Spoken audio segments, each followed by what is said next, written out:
The gaming community has been on pins and needles after word got out that the Sony PlayStation 3 suffered a major data breach.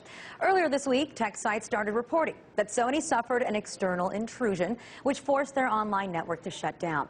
And as details of that intrusion start to leak out, we've now learned the players' personal information was breached. And was breached massively. I'm talking user names, addresses, email addresses, birthdays, network passwords, and logins.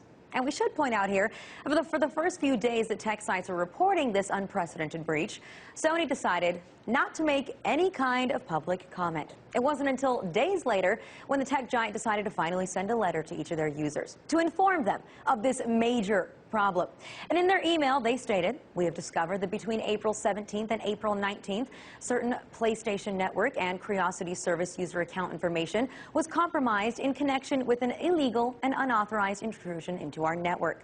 Now, the letter then went on to give users the bad news about what private information had been released to the public. We are happy to report at least one piece of good news for PS3 owners.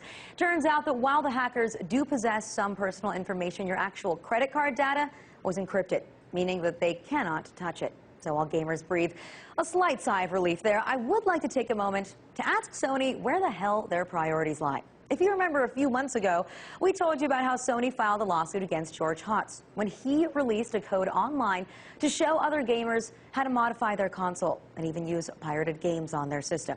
Sony had absolutely no qualms about going after Hotz for his attack on their gaming system. They took him straight to court.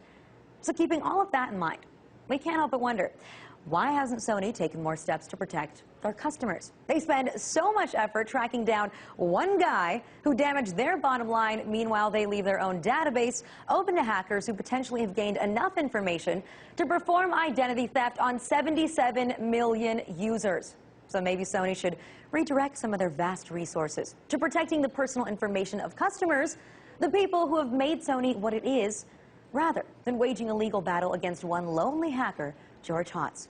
And several governments, such as Taiwan, Canada, the UK, and the US, seem to agree. They're currently pressing Sony for information on this very serious breach. But in the meantime, Sony is hanging its head in shame because, frankly, this kind of data breach is one of the biggest and one of the most embarrassing in gaming history. Oh, and by the way, Xbox fans are growing by the minute.